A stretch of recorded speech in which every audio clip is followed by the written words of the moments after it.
Close your eyes and picture a medieval princess. I bet you're imagining flowing gowns, glittering tiaras, and a life of luxury in a magnificent castle, right? Well, prepare to have that fantasy shattered into 1,000 pieces, because the real life of a medieval princess was less Disney fairy tale and more psychological horror story wrapped in silk and jewels. These women weren't living dreams. They were trapped in gilded cages, pawns in political games so brutal that death often seemed like the merciful option. If you think being born into royalty meant a life of privilege and power, you're about to discover just how wrong that assumption really is. We're diving into the blood-soaked reality of medieval princesses, where crown jewels came with chains, and every fairy tale ending was actually a nightmare beginning. And if you're ready to have your childhood illusions about royal life completely destroyed, make sure to hit that subscribe button, because we're about to reveal the darkest secrets of medieval royalty that Disney definitely doesn't want you to know. Let me transport you to a world where being born a princess wasn't a blessing. It was a curse disguised as privilege. A world where your royal bloodline wasn't a ticket to happiness, but a death sentence, written in political treaties and marriage contracts. This is the true story of medieval princesses, where happily ever after was just another lie told to children who would never understand the brutal reality of royal life. The moment a medieval princess drew her first breath, her fate was sealed. She wasn't born to be loved, cherished, or even happy. She was born to be a bargaining chip in the ruthless game of medieval politics. Her tiny fingers would never truly belong to her. They would sign marriage contracts, peace treaties, and alliance agreements that would determine the fate of entire kingdoms. Her womb wasn't her own. It belonged to whatever foreign dynasty her father could sell her to for the highest political price. Take the heartbreaking case of Princess Isabella of Valois, who was betrothed to King Richard II of England when she was just 6 years old. 6 years old. While other children were learning to walk properly and speak in full sentences, Isabella was already promised to a man who was 23 years her senior. The marriage contract was signed with ink, but it might as well have been written in blood, because it condemned this child to a life of political manipulation and emotional torture. When Isabella finally arrived in England at age 7 to begin her new life as queen, she was so small that adult clothes had to be altered to fit her tiny frame. Court records describe how she would cry for her mother during state ceremonies, how she would fall asleep during formal dinners because they extended far past a child's bedtime, and how she was forced to sit through political meetings discussing wars and alliances she couldn't possibly understand. This wasn't childhood. This was the elaborate form of child abuse sanctioned by international law. But Isabella's story gets even more tragic. When Richard II was deposed and murdered in 1399, Isabella, now 11 years old, found herself a political prisoner in a foreign land.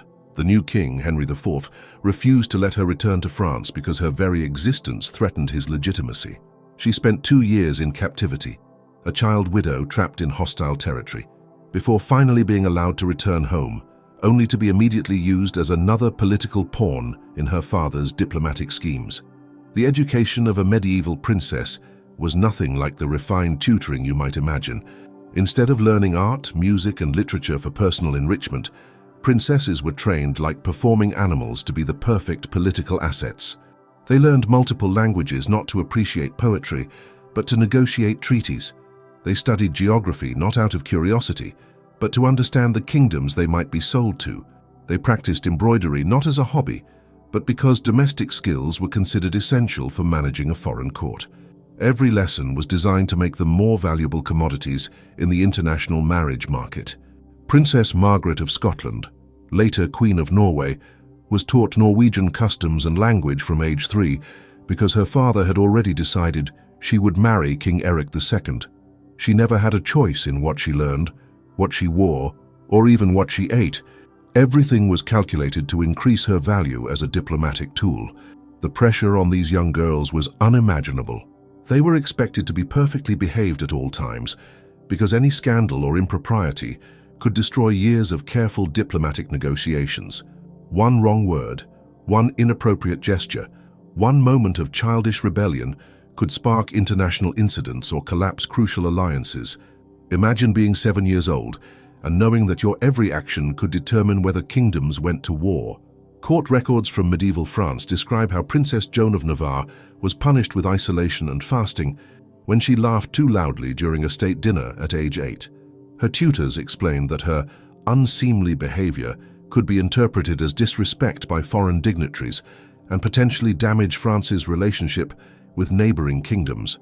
An 8-year-old girl was denied food and human contact because she laughed like a child. The marriage negotiations themselves were dehumanizing spectacles that treated these princesses like prize livestock at auction. Potential suitors would send delegations to examine the princess, evaluate her physical development, assess her fertility prospects, and report back on her suitability as a breeding partner. These examinations were invasive, humiliating, and traumatic, but they were considered normal diplomatic procedure. Princess Blanche of Lancaster endured multiple such examinations before her marriage to John of Gaunt was finalized. Contemporary accounts describe how foreign physicians were allowed to examine her teeth, her posture, her complexion, and even her developing body to ensure she would be capable of producing healthy heirs. She was 14 years old, and groups of strange men were treating her like a horse being evaluated for purchase. But the examinations went beyond the physical. Princesses were also evaluated for their mental capacity, their ability to learn foreign customs, their religious devotion, and their potential for political manipulation. They were tested on their knowledge of languages, their skills in domestic management, and their understanding of court protocol. Failure in any of these areas could result in the marriage negotiations being called off, bringing shame and political consequences to their entire family. The journey to a foreign marriage was often a nightmare in itself. Medieval travel was dangerous, uncomfortable, and traumatic under the best circumstances. But for young princesses leaving everything they had ever known, it was often their first taste of the isolation and fear that would define the rest of their lives. These children were separated from their families, their language, their culture, and everything familiar, often never to see their homeland again. Princess Margaret Tudor's journey from Scotland to England to marry King Henry VIII is documented in heartbreaking detail. She was 13 years old when she made the treacherous journey south, accompanied by a retinue of Scottish nobles who would abandon her at the English border. Contemporary accounts describe how she wept uncontrollably during the journey, begging to return home, and how she had to be physically restrained to prevent her from turning back. The wedding journey became even more traumatic when Margaret fell ill with fever during the travel. Instead of allowing her to rest and recover, the diplomatic schedule was maintained, and she was forced to continue traveling while seriously ill, because any delay could be interpreted as an insult by the English court. She arrived at her wedding ceremony pale, weak, and clearly unwell, but the marriage proceeded anyway because political considerations always trumped human welfare. Once married, medieval princesses discovered that their childhood had been luxury compared to their adult reality. They were immediately expected to produce heirs, manage complex foreign courts, and navigate deadly political intrigue, all while being constantly watched, judged, and criticized by people who viewed them as foreign intruders. The pressure to conceive male heirs was overwhelming, and failure could result in divorce, exile, or worse. The case of Anne of Cleves illustrates just how precarious a princess's position could be. Despite being from German nobility and receiving extensive education in languages and court customs, she was declared unsuitable by Henry VIII after just 6 months of marriage. The annulment wasn't based on any fault of hers. Henry simply decided he didn't find her attractive enough. Anne spent the rest of her life in England, neither wife nor widow, dependent on Henry's financial support and living under constant surveillance. But physical attraction was just one of many impossible standards that medieval princesses were expected to meet. They had to be beautiful but not vain, intelligent but not threatening, devout but not fanatical, fertile but not lustful, and politically astute but completely subservient to their husbands. Any deviation from these contradictory expectations could result in accusations of adultery, heresy, or treason. The court intrigue that surrounded medieval princesses was a constant source of terror and paranoia. Every conversation was monitored, every friendship was analyzed for political implications, and every action was scrutinized for signs of disloyalty. Princesses lived in environments where anyone could be a spy, any servant could be an assassin, and any mistake could be their last. Catherine of Aragon's experience at the English court demonstrates how isolated and vulnerable foreign princesses were. Despite her royal education and natural intelligence, she was constantly undermined by court factions who viewed her as a Spanish threat to English interests. Her every letter was read, her every visitor was questioned, and her religious practices were viewed with suspicion. When she failed to produce a male heir, these underlying tensions exploded into the crisis that would reshape English history. The religious pressures on medieval princesses were particularly crushing. They were expected to be perfect examples of Christian virtue, while simultaneously being forced to participate in political marriages that often violated their personal beliefs.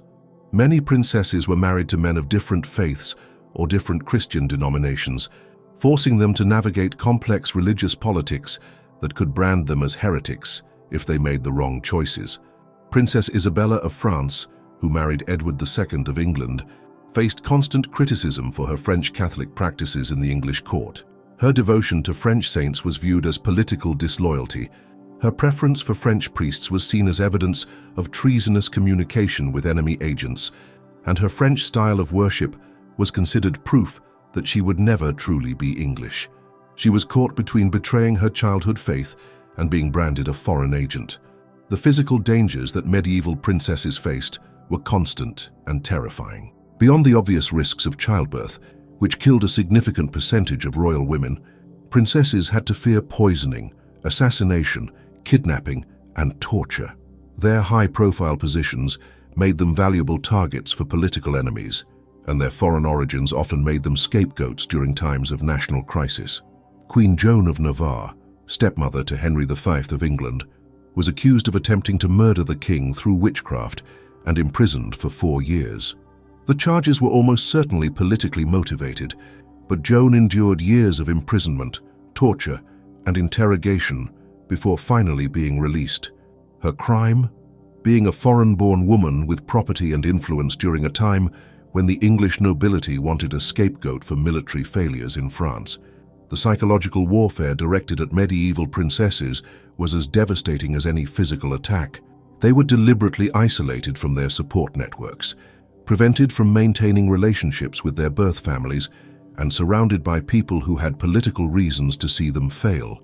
The loneliness and paranoia that resulted from this isolation drove many royal women to desperation, madness, or suicide. Joanna of Castile, known as Joanna the Mad, provides a heartbreaking example of how the pressures of royal life could destroy a woman's mental health. Joanna was an intelligent, well-educated princess who showed no signs of mental illness until she was married off to Philip the Handsome of Burgundy. The combination of political pressure, isolation from her Spanish family, her husband's notorious infidelities, and the constant court intrigue gradually broke down her psychological defenses.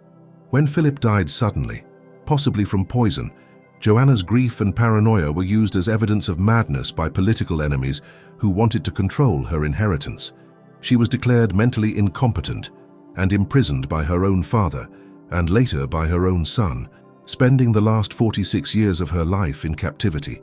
Her madness was likely severe depression and post-traumatic stress caused by years of abuse and manipulation, but mental health was not understood in medieval times. The reproductive pressures on medieval princesses were particularly brutal because their entire worth as human beings was measured by their ability to produce male heirs. They were expected to conceive immediately after marriage, carry pregnancies to term under primitive medical conditions, survive the often fatal process of childbirth, and then immediately begin the cycle again until they produced the required male children. The case of Catherine of Valois, wife of Henry I of England, illustrates the horror of royal reproductive expectations. Catherine endured at least 6 pregnancies in 8 years of marriage, with most ending in miscarriage, stillbirth, or infant death. Each pregnancy loss was treated as a personal failure that reflected badly on her character, her faith, and her worthiness as a queen. Court physicians blamed her French blood, her diet, her exercise habits, and her religious practices for her reproductive difficulties. When Catherine finally gave birth to a son who survived, the future Henry VI, the traumatic birth left her physically damaged and mentally exhausted. But instead of being allowed to recover, she was immediately pressured to conceive again to provide a spare heir. The physical and emotional toll of constant pregnancy, combined with the grief of losing multiple children, left many royal women broken shells of their former selves. But even successful childbirth brought its own horrors for medieval princesses. They were expected to hand their children over to wet nurses, tutors, and court officials immediately after birth, rarely being allowed to develop normal maternal bonds. Their children belonged to the crown, not to them, and could be taken away, married off, or used as political hostages without the mother's consent. Princess Blanche of Castile, mother of Louis IX of France, was fortunate enough to maintain some influence over her children's upbringing, but even she was forced to watch, as her daughters were married off to foreign princes before they reached adolescence. When her daughter Isabella was betrothed to Frederick II, Holy Roman Emperor, at age 11, Blanche wept publicly but was powerless to prevent the marriage. Isabella died in childbirth at age 16, and Blanche never recovered from the guilt of allowing her daughter to be sacrificed for political gain. The economic realities of being a medieval princess were often shocking to modern sensibilities. Despite their royal status, these women rarely had any real control over money or property. Their dowries were managed by their husbands, their inheritances were controlled by male relatives, and their personal expenses were subject to approval by male guardians. They were often kept deliberately in debt to ensure their dependence on male relatives and prevent them from gaining any real independence. Princess Margaret of Anjou, wife of Henry VI of England, found herself in constant financial difficulty despite being married to the king of one of Europe's wealthiest nations. Her household expenses were scrutinized and criticized by Parliament. Her French servants were accused of being expensive foreign parasites, and she was forced to repeatedly request funds for basic necessities. The financial control was another form of psychological manipulation designed to keep her powerless and dependent. The few princesses who managed to outlive their husbands often found that widowhood brought its own unique horrors. They were valuable commodities who could be remarried for political advantage, and they rarely had any say in choosing their second husbands. Widow princesses were also vulnerable to accusations of poisoning their husbands, especially if the death was sudden or politically convenient for their enemies. Catherine de' Medici, though technically from a later period, exemplifies the precarious position of royal widows. When her husband, Henry II of France, died in a tournament accident, she was immediately suspected of arranging his death through supernatural means. Her Italian heritage, her interest in astrology, and her political acumen made her an easy target for accusations of witchcraft and murder. She spent the rest of her life fighting these accusations while trying to protect her children's inheritance. The religious lives of medieval princesses were often sources of additional trauma rather than comfort. They were expected to be perfectly pious while participating in political marriages that often violated Christian teachings about consent and the sanctity of marriage. They were forced to pray for military victories against their birth families, to celebrate the deaths of relatives who were declared enemies of their adopted kingdoms, and to publicly support policies that conflicted with their personal beliefs. Princess Isabella of France was forced to publicly celebrate English military victories against French forces that included her own brothers and cousins. She had to attend Thanksgiving services for battles where French nobles who had been her childhood companions were killed, and she was expected to donate her personal jewelry to fund further military campaigns against her homeland. The psychological torture of being forced to betray her own family and heritage in the name of political loyalty drove many royal women to despair. The cultural erasure that medieval princesses experienced was systematic and complete. They were expected to abandon their native languages, customs, foods, and even clothing styles in favor of their adopted kingdom's preferences. Any sign of nostalgia for their homeland was viewed as political disloyalty, and they were often forbidden from maintaining correspondence with family members or friends from their birth countries. Princess Anne of Bohemia, wife of Richard II of England, was forced to abandon virtually every aspect of her Czech heritage when she married. Her Bohemian servants were dismissed, her Czech books were confiscated, and she was forbidden from speaking her native language in public. When she attempted to maintain some Bohemian Christmas traditions in private, she was accused of practicing foreign witchcraft and forced to publicly renounce these heathen customs. The artistic and intellectual talents of medieval princesses were often suppressed or redirected toward political purposes. Women who showed aptitude for music, poetry, or scholarship were encouraged to use these skills only in ways that served their husbands' political goals. Their creative output was censored, their learning was restricted, and their intellectual curiosity was viewed with suspicion. Christine de Pizan, though not technically a princess, illustrates how medieval society responded to intellectually gifted women. Despite her obvious intelligence and literary talent, she was constantly criticized for being unwomanly and presumptuous in her scholarly pursuits. Royal women who showed similar intellectual gifts were even more strictly controlled because their education was seen as a potential threat to political stability. The few documented cases of medieval princesses attempting to escape their situations are heartbreaking in their desperation and tragic in their outcomes. Princess Berengaria of Navarre, wife of Richard the Lionheart, made multiple attempts to return to her homeland after Richard's death, but was repeatedly prevented by political authorities who viewed her freedom as a diplomatic liability. She spent her final years essentially under house arrest in Le Mans, forbidden from traveling and cut off from her family.